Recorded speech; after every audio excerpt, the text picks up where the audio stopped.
Hello students, ಇವತ್ತು ನಾವು class 12 chapter 1 relations and functions ನೋಡುವ. ನಿನ್ನೆ ಕ್ಲಾಸಲ್ಲಿ ನಾವು ಟೈಪ್ಸ್ ಆಫ್ ರಿಲೇಷನ್ಸ್ ಬಗ್ಗೆ ನೋಡಿದ್ವಿ. ಇವತ್ತಿನ ಕ್ಲಾಸಲ್ಲಿ ಒಂದು ಎಕ್ಸಾಂಪಲ್ಸ್ ನೋಡುವ. ಎಕ್ಸಾಂಪಲ್ಸ್ ಕೂಡ ಇಂಪಾರ್ಟೆಂಟ್ ಇದೆ, ಪ್ರಾಬ್ಲಮ್ಸ್ ಎಕ್ಸಾಮಿಗೆ ಬರ್ತದೆ. ಸೊ ಹಾಗಾಗಿ ನಾನು ಎಕ್ಸಾಂಪಲ್ ಕೂಡ ಎಕ್ಸ್ಪ್ಲೇನ್ ಮಾಡ್ತಾ ಇದ್ದೇನೆ. ಈ example very very important. Okay, ನೋಡುವ ಈಗ. Let T be the set of all triangles in a plane with R a relation in T given by R is equal to set of all t1, t2 such that t1 is congruent to t2. Show that r is an equivalence relation. ನಿನ್ನೆ ಕ್ಲಾಸಲ್ಲಿ ನಾವು types of relations ನೋಡಿದ್ವಿ.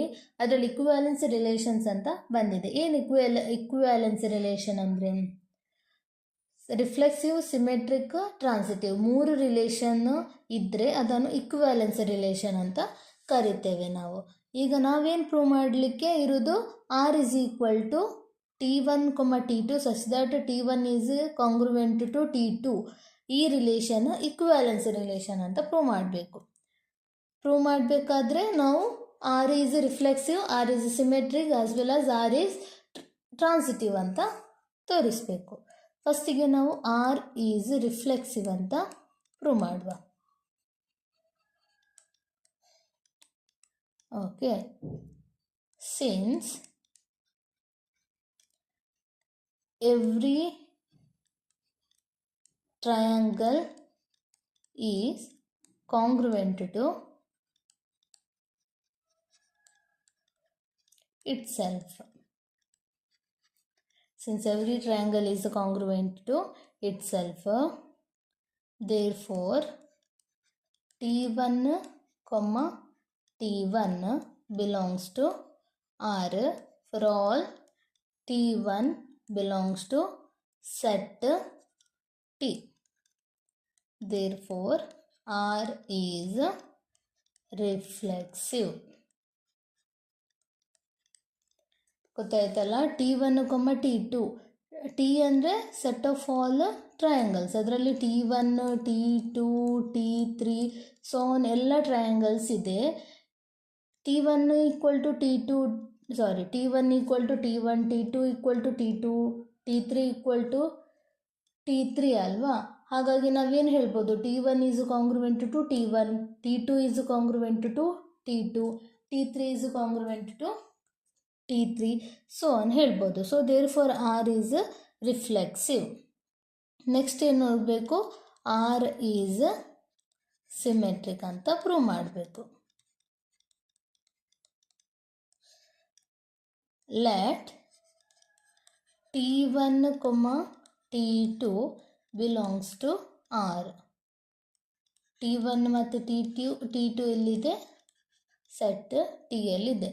t1, t2 belongs to R ಅಂದರೆ ಏನರ್ಥ, t1, t2 belongs to R ಅಂದರೆ t1 is congruent to t2 ಅಂತ ಅರ್ಥ. t1 is congruent to t2. t1 congruent to t2 ಅನ್ನು ಹೇಗೆ ಬರಿಬೋದು, ನಮಗೆ t2 is congruent to t1 ಬರಿಬೋದಲ್ಲ. t2 is congruent to t1 ಅಂದರೆ ಏನರ್ಥ, t2, t1 belongs to R ಅಂತ ಅರ್ಥ. ಫಸ್ಟಿಗೆ ನಾವೇನು ಹೇಳಿದ್ವಿ, t1, t2 belongs to R. ಈಗ ನಮಗೇನು ಸಿಕ್ಕಿತು, t2, t1 belongs to R. ಇದರದ್ದು ಉಲ್ಟ ಕೂಡ ರಿಲೇಷನಲ್ಲಿ ಇದೆ ಅಂತ ಹೇಳ್ತಾ ಇದ್ದೇವೆ. ಸೊ ಏನಾಯಿತು, R therefore R is symmetric.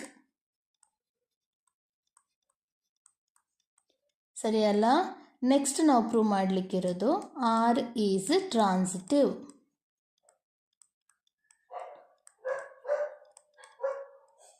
ಏನು ಮಾಡಬೇಕು, let t1, t2 belongs to R and t2,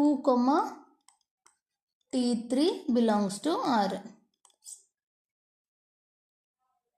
so t1, t2 belongs to R ಅಂದರೆ ಏನರ್ಥ, t1 ಕಾಂಗ್ರುವೆಂಟ್ ಟು t2 ಅಂತ ಅರ್ಥ. ಕರೆಕ್ಟ್ ಅಲ್ಲ. And T2, T3 belongs to R ಅಂದರೆ T2 is congruent to T3 ಅಂತ ಅರ್ಥ. T1 is congruent to T2, T1 is congruent to T2, T2 is congruent to T3. ಇದನ್ನು ನಾವೇನು ಹೇಳ್ಬೋದು, T1 is congruent to T3 ಅಂತ ಹೇಳ್ಬೋದು.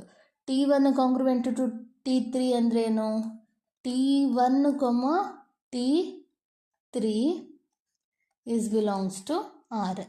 First ಏನು ಹೇಳಿದ್ದೇವೆ, ಎರಡು ಪೇರ್ಸ್ ಬಿಲಾಂಗ್ಸ್ ಟು ಆರ್ ಅಂತ ಹೇಳಿದ್ದೇವೆ. ನಮಗೆ T1, T3 also belongs to R ಅಂತ ಸಿಕ್ಕಿತ್ತು. So therefore R is transitive ಅಂತ ಸಿಕ್ಕಿತ್ತು.